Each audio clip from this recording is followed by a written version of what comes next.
Arizona's language development approach. I'll discuss what English learners are, how they are identified, the instructional methods used to support them, and the research-based practices that guide effective instruction. In Arizona, an English learner is defined as a student whose primary or home language is not English and they demonstrate a limited English proficiency based on the Arizona English Language Learner Assessment, otherwise known as AZELA. Identification of EL students begins with a home language survey, which is completed during enrollment. If there is a language other than English indicated, the student must take the AZELA placement assessment. The classification of EL is a reflection of language development needs, not intelligence or academic potential, and enables students to receive appropriate language instruction services. Now, Arizona serves around 93,000 English learners from preschool to 12th grade schools. The majority of the students speak Spanish as their native language, although Arizona schools also serve students who speak Navajo, Vietnamese, Arabic, Somali, and many other languages. EL students are represented in all grade levels and in both urban and rural communities. This wide linguistic diversity further highlights the importance of having culturally responsive and linguistically appropriate instruction. Educators everywhere and across content areas need to be prepared to support multilingual learners in developing both their academic English and grade level content knowledge. Structured English Immersion, or SEI, is Arizona's mandated instructional model for English learners. SEI provides ELs with systematic and explicit English language development instruction designed to move them towards proficiency. Students receive designated English language development time every day, or ELD, along with content instruction that is delivered in English with the appropriate supports. The goal of SEI is to help students learn and develop English proficiency more quickly and effectively, while also making sure that they have access to academic learning and standards. Instruction is often aligned to students' proficiency levels and integrates language objectives with academic content objectives.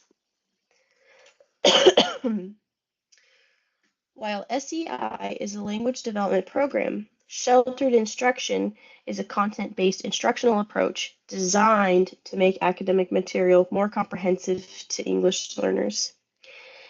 SEI focuses specifically on developing English language proficiency, while sheltered instruction strategies such as visual supports, modeling, and structured interactions are used with content classrooms to support their understanding. Many classrooms use sheltered strategies within SEI programs. Research from WestEd, a nonprofit education research and development organization, shows that effective EL instruction integrates both language and content development to make sure of their academic success.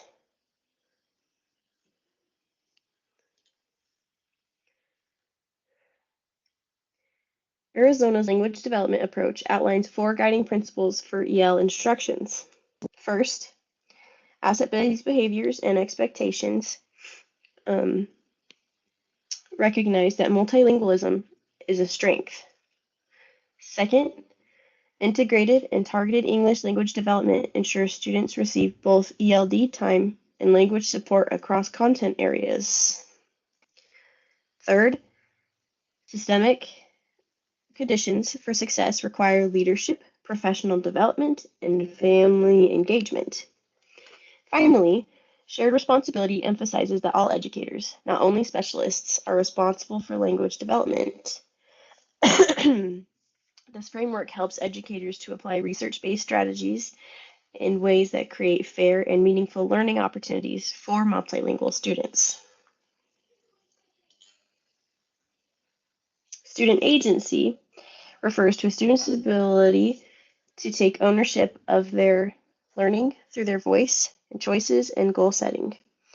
For English learners, agency is especially important because it promotes confidence in using academic English and encourages participation.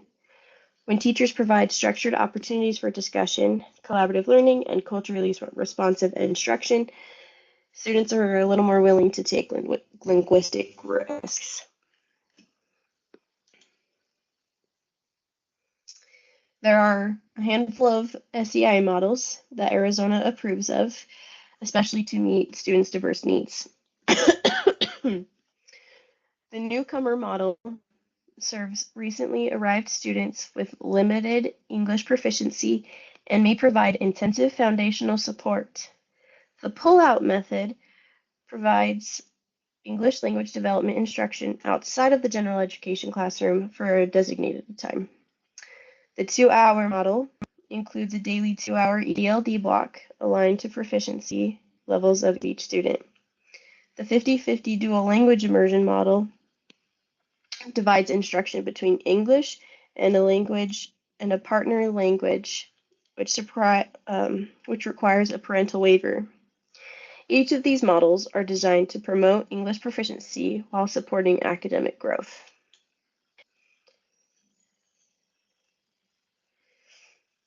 The EL identification process to determine eligibility begins with a home language survey at their enrollment.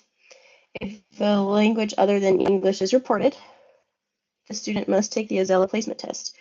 Based on the student's proficiency level, pre-emergent, emergent, basic, intermediate, or proficient, appropriate services are determined.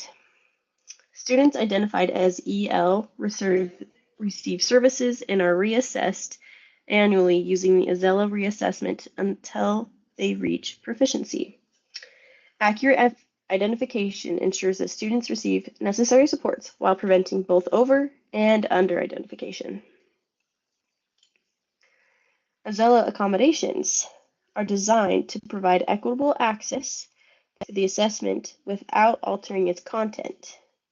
Standard accommodations may include extended time, small group administration, frequent breaks, and clarifications of directions. These accommodations support students in demonstrating their English proficiency accurately. It's important that educators follow the state guidelines carefully to ensure the assessment integrity. Accommodations do not modify the test expectations, but instead remove barriers that students may interfere with their ability to show what they know. As for these students' parents and guardians' rights, they must be notified within 30 days of their child's EL identification and placement. They do have the right to receive the information in a language they understand and to review the assessment results. They have the opportunity to refuse EL services. However, they cannot refuse the initial assessment if the home language survey indicates a need for it. Even if services are declined, schools must continue to monitor the student's academic progress. Family partnership is essential in supporting language development and long-term academic success. In conclusion, effective EL instruction in Arizona requires accurate identification, research-based instructional practices, and collaboration among educators. Arizona's language development approach emphasizes asset-based thinking, integrated language development, and shared responsibility. When educators implement structured English immersion with high-level instructional strategies and promote student agency, English learners are in a better position for academic success. Ultimately, supporting EL students is not the responsibility of one professional and specialist. It is a combined effort that strengthens both language development and overall student achievement. Thank you.